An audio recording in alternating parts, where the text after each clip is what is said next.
Hello. So today I am here to talk with you a little bit about some techniques and things I've come up with recently in fighting this coronavirus. I'm on day roughly, I'm guessing around 58, 59, even 60, but well, not quite on there, 58, 59. Since I had originally contracted the virus, and I'm still actually, interestingly enough, dealing with various symptoms. This is not the first time I've heard this. There's two individuals from my same town who told me they got infected close to like 3.5, 4 months ago. They felt the symptoms go on for more than 2 months. They said they're subtle, but they're still continuing. You don't hear that from normal colds and viruses and flus. So that's what's happening with me. I'm on day 58.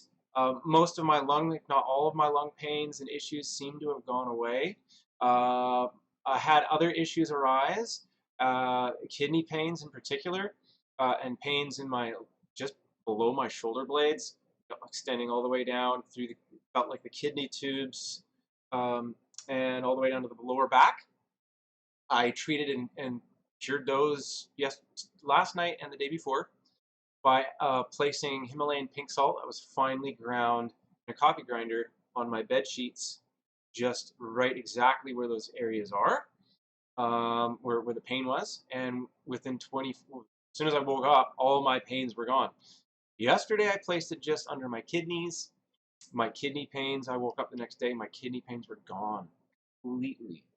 I went to bed last night because yesterday I didn't do my lower back, so my pains down there were there was all this other pain I wasn't even fully aware of because my kidneys were taking up most of that.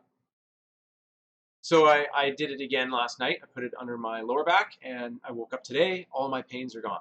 Okay, so Himalayan pink salt, finely ground, placed either under or on top of bed sheets. Under is nicer because you're not going to feel the um, granules there as much.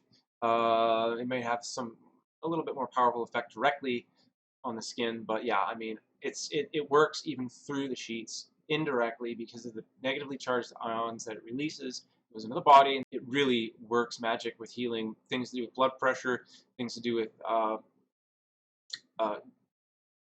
blood vessels and constrictions and things like that amazingly well. If you have like a hangover and you have a headache in your head, you can take Himalayan pink salt, you can put it under your pillow sheets, you'll wake up the next day. If you're not super like talking like really drunk, uh, you should be fine the next day. I found about 93% of the cases, 93% of the time, all my headaches go away by the next morning, and I end up waking up feeling better than I did if I wasn't drinking. You can also put it under a hat. You can grind it in a coffee grinder and just very carefully get it into your scalp so it's just sitting there constantly, uh, shedding negatively charged ions into your scalp. And it will actually, you'll notice, after 45 minutes, it takes a minimum 45 minutes, usually on average, you'll see a change in blood pressure in your brain, in your scalp, like all throughout your head. It might feel subtle at first, but oftentimes it can be striking and amazing how powerful it can change. I would say it works better than almost anything I've ever tried in my life, any anti-inflammatory pill. Himalayan pink salt, literally putting Himalayan pink salt on the scalp will change blood pressure there amazingly well. So you might want to try that under your pillow, things like that. So apparently, the scientists here, especially in Canada, have done some research because of our medical system. We have particularly uh, high quality services for detecting clots and blood clots that aren't as available around the world. And in Canada in particular, what we're finding, the statistics are showing it's not people who have asthma or lung conditions or previous lung issues that are most at the highest at risk. It's people with diabetes, it's people with high blood pressure, it's people that are obese, those three. So interesting. That's very interesting. And what our scientists are finding here in Canada, that they did autopsies on human bodies of people who died from the corona, and they were expecting to see all kinds of cytokine-like damage and other kind of issues in the lungs. But what they found, it was all these tiny blood clots all peppered throughout the lungs.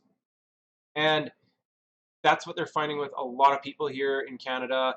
One gentleman, he was like 48 or 51.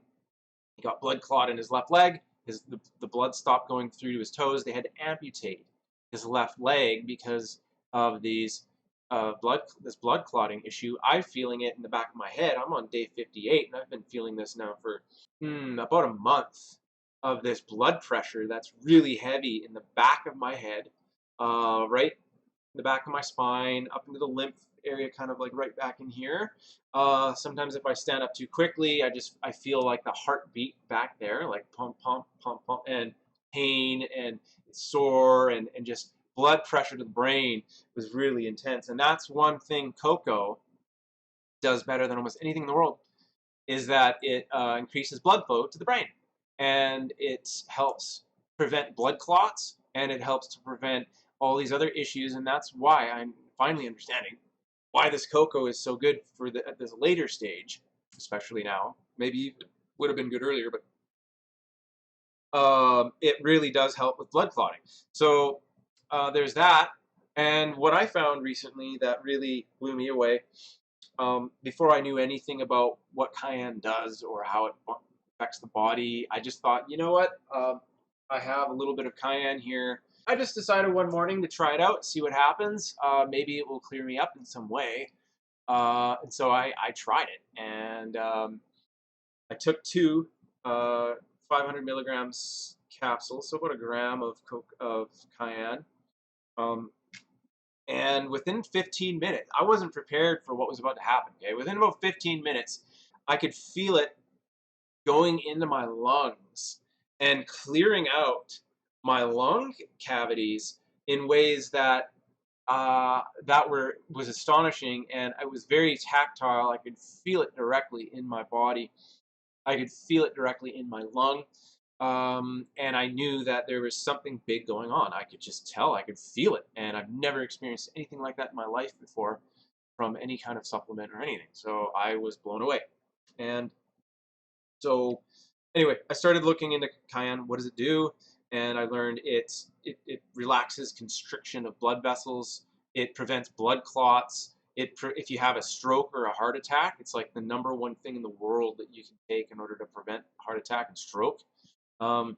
People say, like, yeah, if you have a heart attack, you take like a couple grams of that stuff, stuff it in the hottest Cayenne you can get, put it under your tongue, and hold it there. If you have like a stroke, if you're having a stroke, they say do the same thing. Take Cayenne, put it under your tongue, and hold it there, and it'll help relieve. It'll get rid of those blood clots. Okay, and that's one thing I didn't know or understand before I started taking it. But what I did feel was that it was going into my lungs, and suddenly all this was just burning open everything. I could feel these blood vessels that were constricted or something. What I thought at first it was that there was dead cellular tissue from the cytokine storms, from the viral replication that went on earlier last month, that was all being cleared out and burnt out, and that might be true to some degree.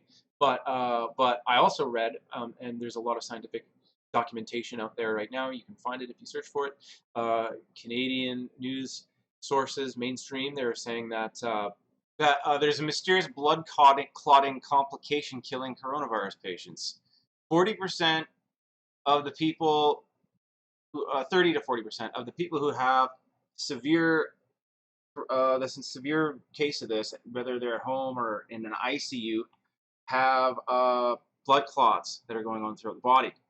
And it's clotting so bad that it's literally clogging the machinery at the hospitals, and they're having to like they don't even know what to do because the blood's going into the machines and it's totally clogging them up. All of this is in the description, okay, so you can read it there and follow the links. And one kidney doctor said that we're going to run out of dialysis machines faster than we'll run out of ventilators because all the dialysis machines are clogging up. That's crazy. So there's a lot of theories out there on why, but that's basically what's going on.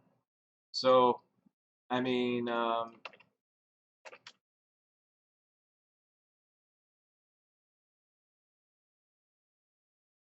So what they're doing in Canada is they're basically giving everyone on blood thinners, and they're telling people at home who have it to take blood thinners as well. They're getting everyone to do it, no matter what, even just preventatively, just to be safe. And cayenne pepper just happens to be the most powerful blood thinner in the world that you can take naturally.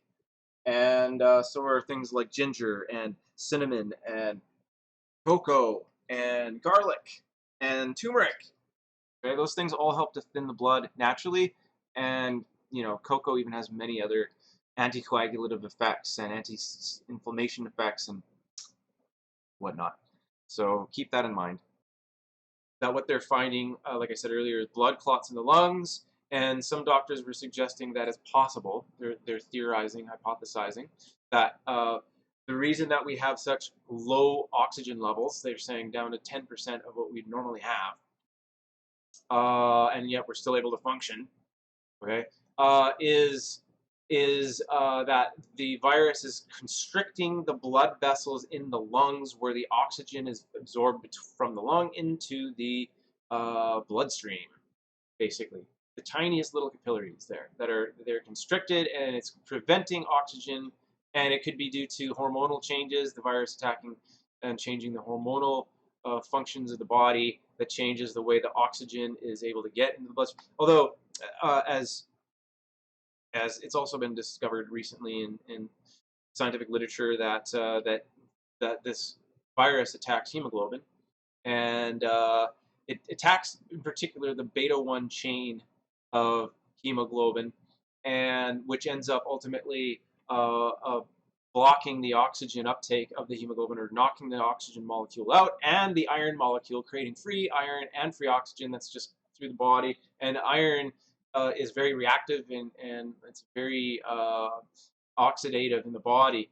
So it oxidizes and it causes free radical damage like crazy. It's really dangerous in the body if it's not attached to something. And so the body goes into overdrive removing it and tries to get the iron out of the body through pushing it into the liver, so where it takes the iron, it creates ferritin out of it so that it can no longer be harmful to the body. And that's why people experience apparently liver pain. Quite possible that's where this liver pain is coming from to some degree or another. And I had liver pains, and I also learned that cloves are the #1 reducer of iron in the body in the world. They're the world's most powerful, the world's best um, antioxidant, according to I think the Swiss scientists. Um, cloves. So yeah. So cloves are best natural antioxidant, Spanish study finds, okay, ScienceDaily.com. Out of the 5 antioxidant properties tested, cloves had the highest capacity to give off hydrogen, reduce lipid peroxidation, and was the best iron reducer. Okay, there you go. So, so cloves, that's one of the reasons, like I was saying in my previous video, before I even knew any of this stuff, I was saying cocoa with cinnamon and cloves. Now, cloves, I didn't know at the time, they reduce iron, and they help they help the body to deal with free iron in the body. So if when this virus is attacking the hemoglobin, releasing that free iron. What's come out in the last week apparently is that COVID-19 apparently attacks hemoglobin, particularly the beta-1 hemoglobin chains. I know I'm getting sciencey, bear with me. Okay, it attacks the beta-1 hemoglobin chains, and it usually starts ripping them apart. In particularly, it affects one particular enzyme, and I'll get to that because it's important in a second. So as it attacks that hemoglobin, it starts ripping it apart to get to the protein, to get to the protein itself. And in the process, what it does is it releases the iron inside of it. That's why we've seen this massive uptick in iron levels, and the body is madly trying to take all this extra iron and shove it together into ferritin to store it away. Okay. Iron. Okay. Iron's reactive. Iron oxidizes. Right? Okay, you've all seen it. You've seen, I live in Texas. I've seen rusty cars on the road. Hell, I parked next to one today. Wait a minute, that was mine. Anyway, so iron rusts, right? Iron oxidizes. Now we've got unbound iron because of this virus running rampant through the rest of the body. The body is madly trying to take this iron away and shove it into the liver through ferritin. That's why those levels are going up, okay? Because it knows that iron itself, unbound, without something around it, without a job to do, it starts wreaking havoc all across the body. So now our body is desperately trying to stave that off. And this is why, if you stop and think about it logically, remember I said go back and think about the vitamin C and why it may be working? It's not just some random, hey, orange juice is good for you moment. Okay, the reason that vitamin C seems to be working is it may be directly trying to counteract the oxidative effects by being an antioxidant by that vitamin C, by vitamin E, by selenium, by alpha lipoic acid, by glutathione, all these antioxidants that are in your body. And wow, this is the brain-blowing moment of all this. This is why these natural substances are working quite well. This is why people that have great diets that are high in antioxidants to begin with are doing better, because their oxidative status is already really, really good. These cloves can really help. So that's what I recommend: daily, 2 or 3 cups a day at least of cocoa with cloves and cinnamon and honey, and maybe a touch of molasses, because that all of those are anti-anemic. Anemia helps create blood. Molasses helps to create blood and has everything you need in order for the body to function very well. In order for you to create the blood you need and to fight off anemia, and that's basically what happens when the virus attacks hemoglobin, and it blocks oxygen. Anything that hinders oxygen absorption in the body.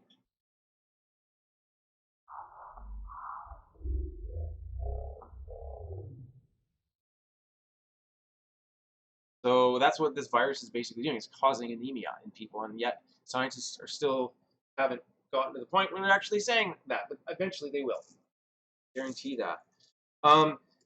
So then, I started taking this, like I said, Cayenne a few days ago before I even knew what it would do. And then sure enough, I do the research and I learned that it's like the #1 agent for, it relaxes the blood vessels in the lungs. It prevents blood clotting all over the body.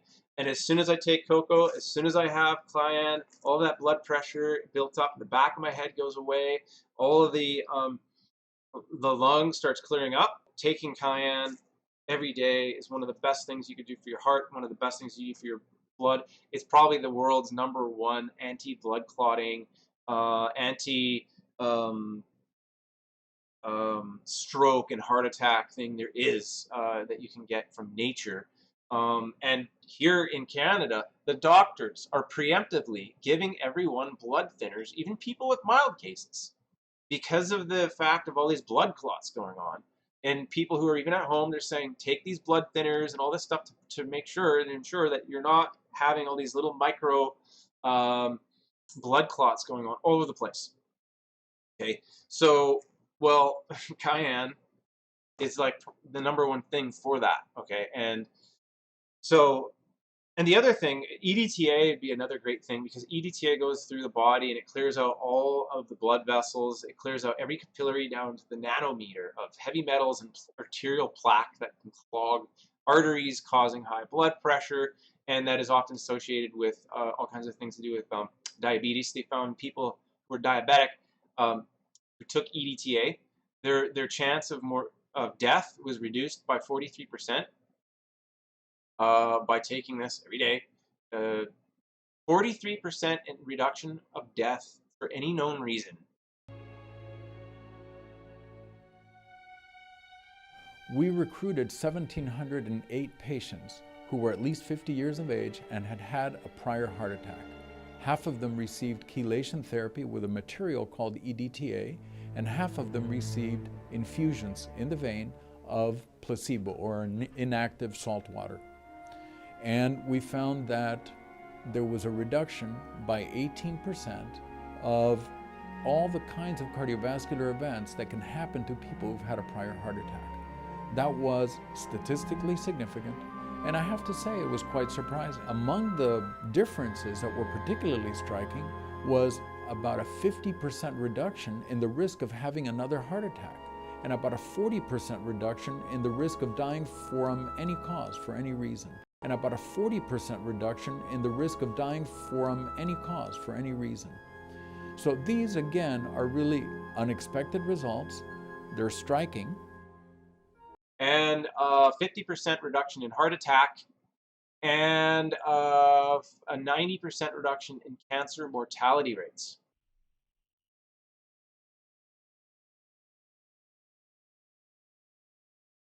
Okay, and that's just a handful of things it does. Now, in the long run, it removes EDTA removes all heavy metals, lead, mercury, arsenic, cadmium, depleted uranium, plutonium, all of these things. It removes all these heavy metals out of the body. So in the long run, you don't get neurodegenerative diseases like aluminum. It pulls that out of the brain, which causes Alzheimer's if it stays in the brain until an old age. So it prevents long-term all these issues, and it's cheap. It's like $21 for a 41-year supply if you're doing 1 gram a year. Not joking. If you go on Amazon, 21 bucks, 500 grams. 500 grams, you're only doing 1 gram a month to get all those results. It's 41 years that you can keep yourself free of all this junk. So EDTA, I would recommend you getting on that. That's another thing that'll also chelate the free iron that's going through the body if your body's not able to, it's all of this hemoglobin's being destroyed and all this iron's flying around. Your liver is working overtime to try to get rid of it. EDTA will certainly help to get rid of that. There's another video in the description. I highly recommend you watch this doctor. He gives a lot of other advice and explains a lot of other things.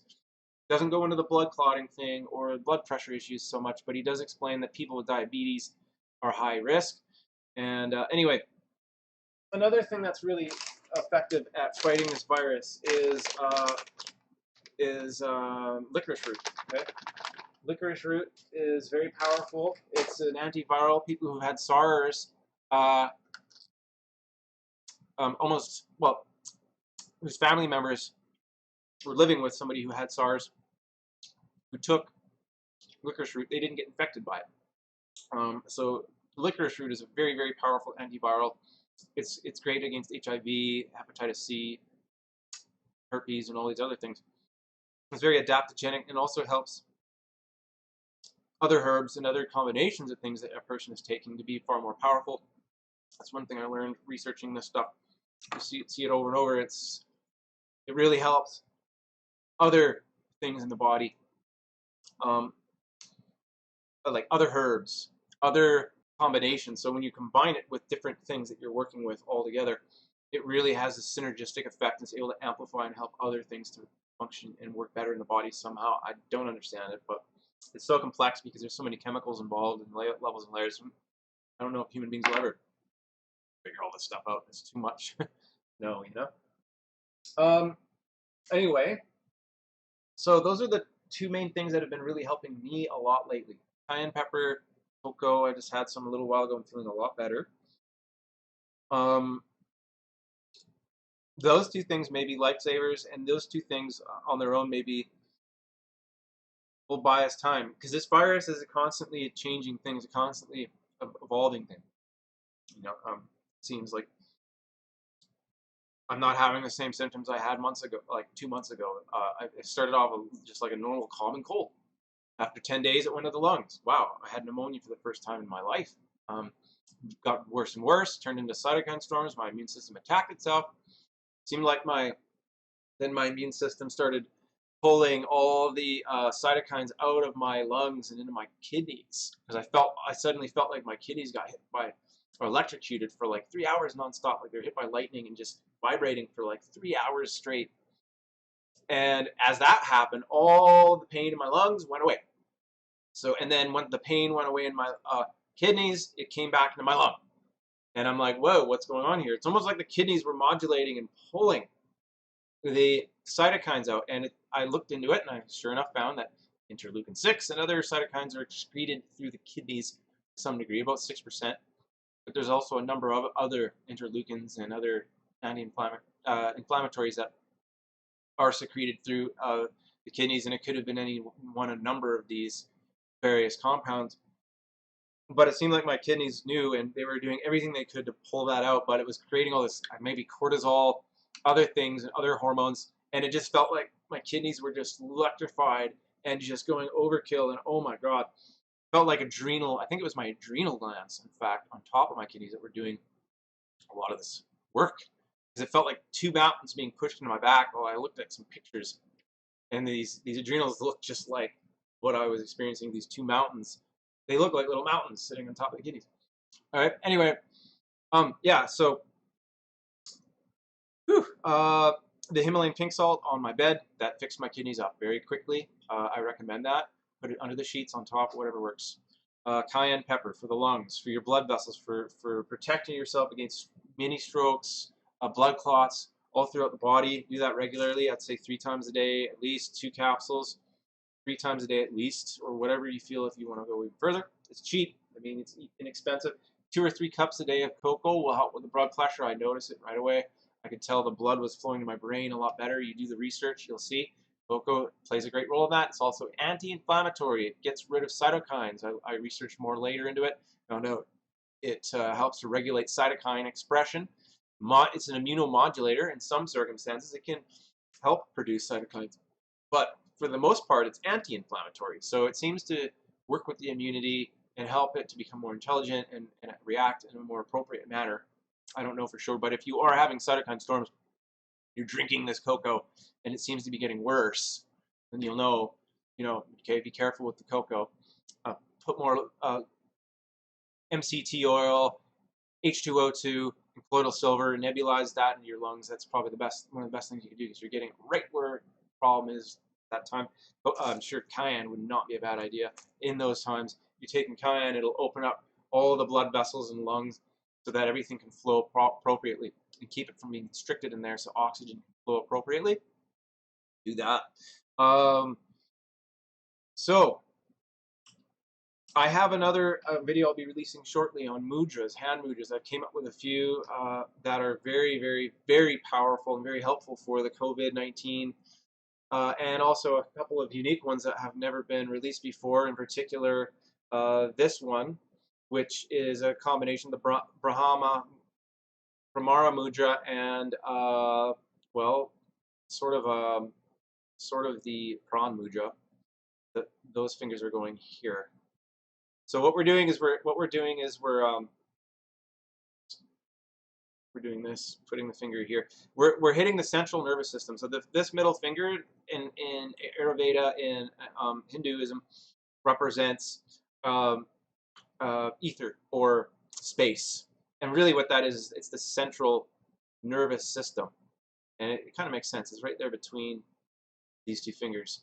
The pineal gland and the pituitary gland are right there in the tip of your fingers, right there where we're doing most of our delicate finger work with things, knitting and doing like the most amazing things we can with our fingers, being able to create so many different things as the human species is capable of. All of that, those 2 meridians right there are represented and reflected right in the central core of our nervous system, right there. So it doesn't surprise me to learn that the nervous system, the middle finger, is like the central nervous system. And what I found is by doing this part, so you tuck your finger up deep into your thumb, like the Vayu mudra it's called, and push your finger into your thumb that way to increase the power of this. Okay. Now that's for lung, and it has to do with the air flow. But when you touch your thumb against this part of your finger here, suddenly what happens is this becomes an adaptive mudra. It becomes an immunomodulator. It changes the way your body responds to allergy, and it reduces inflammation. It reduces and changes and modulates how your body responds to what would normally be an inflammatory response. It changes that, gets rid of those inflammation. You can test it when you have to sneeze. You just do that and watch and notice you suddenly stop yourself from sneezing doing this. Even with anything like smoke, you could breathe smoke directly up your nose. You could stick your face over a fire and have the smoke going straight up your nostrils. With this mudra, it'll go through and you won't feel any reaction. Your body won't respond because your immune system and the way your histamine reaction and inflammation and cytokines and everything are released in your body is modulated. It's an adaptive mudra that regulates probiotics. It's a prebiotic, so when you do this, it will change the composition of your probiotics both inside your body and outside your body. It'll change to something that's more appropriate for your health and overall well-being, what your body needs and requires at the time. It'll help get rid of parasites, candida, all scalp issues, problems on your stench on your armpits. You know, it really will clear up all kinds of things everywhere in the body. It really changes all that, and it's an immunomodulator, adaptogenic kind of mudra. And as you can see, it's a spiral, kind of like a seashell, kind of like the ocean, kind of the way the universe works, the way galaxies are created. It's an adaptive mudra, which I believe also plays a role in gene expression and changing the way our body responds to all kinds of viruses, just like as it does with bacteria, fungi, and things in our colon and on our skin surface. It'll adapt and it'll change your genes, your genome, your proteins, so that your body can adapt. Well, it does that anyway. Your proteins do that anyway. Science has found out 30% of our protein adaptations that have happened since we have broken off from chimpanzees have been a result of viral infection. Viruses go into our body adapts to them, and science has found, it doesn't just happen, you know, it's passed on generation to generation or something like that. It happens in real time. The genes change. Every protein in the body, they say, and they found it's not just the immune proteins. The astonishing thing scientists found was that any protein in the body can participate in the adaptation to viral infections. So when the virus is inside of us, our proteins are changing and adapting anyway. Well, this mudra supercharges that. This mudra basically helps a person to engage directly and participate in the process of adaptation and genomic adaptation and protein adaptation of the body. And so I recommend, like, you know, you can do this mudra, the Brahmara mudra, and you can practice that. And there's various ways you can increase its power. And I'm going to go more in detail in the next video on that.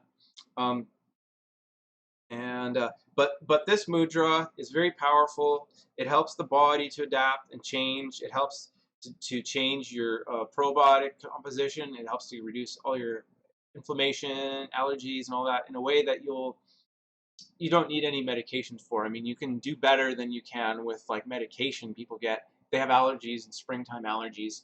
They can do this mudra, and instead they won't need any of those meds because they're just holding their hand in a certain position for a few minutes every day. Okay? So, anyway, I think that pretty much sums up this video. Please subscribe, please comment below, and share your personal experiences with these things that I'm sharing with you. I would love to hear from you and see what works and how it helped you, and please don't be shy or hesitate, because other people out there can learn and help, and you can really help them just by, you know, empowering them with your personal information. And if you know, if this did work for you, then please share. If it didn't, then share. You know, we gotta make sure we're on top of all this. Anyway, but what works for one person doesn't necessarily work for everyone. We're all a little different. These things, I'm confident, will really help you, and I recommend you get into that and really sincerely try out these things and pass this around, share it, and I just wish you well and many blessings, and that you will thrive during this pandemic that is going on around the world right now. And so please do take care. Much love. See you next time. So I just woke up, literally, and I'm just gonna piece this into the video I made yesterday. And I just wanted to mention that once again, I put it into my pillow. Just show you my pillow.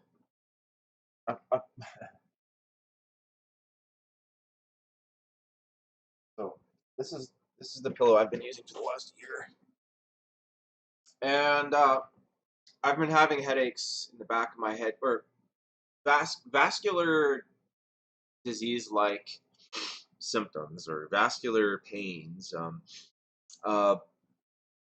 in the back. It's in particular with the blood flow going it through the veins systems in the back of the head, and it kind of can jump around a little bit, sometimes to the back of the lymph, my left ear, going up around the outside of the head. It's kind of jumping around and it's constantly shifting and changing there. And so I placed some Himalayan pink salt, very, very perfect, very mindfully. I ground it up into a fine powder. I know, like, a lot of you are going to think this sounds maybe crazy, but I swear to God, this might even be able to save your life. I mean, for all we know, because of the way it regulates uh, um, um, pressure, blood pressure. So I put some Himalayan pink salt here. I put some Himalayan pink salt right here, perfectly, exactly in the area that I'm feeling the worst symptoms. Okay, woke up today after 12 hours or more, even in bed, and almost, yeah, all the pain in the back of my head that I had before I went to bed is gone. Okay, the blood pressure issues I was feeling in the back of my head is now gone. Okay. Now that may not, it's a dynamic thing. So it doesn't mean, like how I feel in 5 hours, 4 hours after a hike might not be the same as it is now. But I'd say it's like a 93% improvement from where I was last night. This camera kind of really good with light here. Okay, so it is about a 93% improvement in blood pressure in the vascular system in the back of the head. And it just goes to show, and it goes to prove more of, as an example of what I've done and known already. Sorry, with this pink salt, using it for hangovers, using it for headaches of all kinds. Always, whenever I added Himalayan pink salt near the area, to the area of wherever there is a vascular issue, it always, the negatively charged ions always somehow managed to help this condition. Now look at this pillow. I unzipped the outside case and I applied Himalayan pink salt very carefully in these two areas. The Himalayan pink salt isn't directly touching my skin. The 83 trace minerals, 84 trace minerals in that salt is not actively touching the skin of my body. I'm not absorbing any mineral content. What's happening is then, well, what is it? Well, why do they sell pink lamps? Why do they sell these things and claim, well, it cleans your house and it releases negatively charged ions and cleans out all the positively charged ions and it makes your house, your air cleaner? And well, it's for that very, very reason. It's the negatively charged ions. And if you do the research, and I was trying to figure out what are these negatively charged ions according to science. Well, I mean, is there a Hindu term for it? Is there spiritual? And I was thinking, what is this? Is this perhaps prana that we've all been talking about? Because I'm told that negatively charged ions are most common near rivers, near oceans, waterfalls in particular, and very dewy, wet, moist areas and forests, things like that. Well, that's where people always claim to go and prana feed, and they say at 3 in the morning is the best time to get it. Prana feeding. They go out and they try and absorb as much as these negatively charged ions as possible. I searched online and I did find some very, very reputable Hindu sources, scientific literature and yogic, that really did claim, and with quite some authority, that negatively charged ions is in fact prana. Well, basically, Himalayan pink salt is pure prana. It's like the purest form of prana you can possibly get in any kind of material form there is on this planet. It's the purest form of it there is. So when you're placing it, I don't even understand. I can't explain it. I don't know if science ever will figure this out or even try to, which is mind-blowing. Because this fixes headaches better than anything without even having to put anything in your body. You don't have to eat anything. All you got to do is put it near your head or under your, as long as it's close to you, it will balance your blood pressure throughout your body, so you could make a therapeutic. I was just thinking earlier, like a therapeutic hat. You sewed up and filled a hat with that, with Himalayan pink salt, like a centimeter thick. Be amazing. My God, what that would do. And then you could put it over your hat, as long as it covered all the way down to the back of your base of your head and all over your skull cap, and you had that much, like a pound of it that you're wearing, for severe trauma, severe injury, for healing, for vascular issues. That will significantly, absolutely significantly increase the mortality rate, the healing rate, and all these other issues associated with vascular illness and pain and trauma to the brain. And Himalayan pink salt and these negatively charged ions also do reduce swelling significantly. Um, and they prevent bruising and all kinds of things as well. If you have it wrapped around a wound, which I've done, and it took a month or two for a bruise to finally appear on my leg in full color, because I had wrapped my leg in this Himalayan pink salt soaked towel for like a month after I pinched it. It got it stuck between a car and a snowplow, and it really helped. It really did help in the healing process. And so anyway, for headaches, try that out. Put some Himalayan. If you're getting like severe vascular issues in your body, anywhere, like even just feels like blood pressure problems, pains in your kidneys, in your back, upper, lower, anywhere in your body like that, put some Himalayan pink salt under your bed sheets or on top if you prefer, exactly where the pains are, or you can spread it out all the way under your whole bed if you want to. And under your bed sheets, I should say, and under your head pillow, and just watch what happens. You'll see over time, and it seems to work best ground to a fine powder, because fine powder is going to have a more surface area for positively charged, negatively charged ions for prana to absorb into your skin and get into those areas that require healing. So I swear by this. You can try it anytime you get a headache. Test this out. Okay? It takes 45 minutes on average to start noticing results, but they're usually profound. And after that, you don't require any other kind of medication or anything. It works for me. I use it all the time. So try that out and see how that helps you.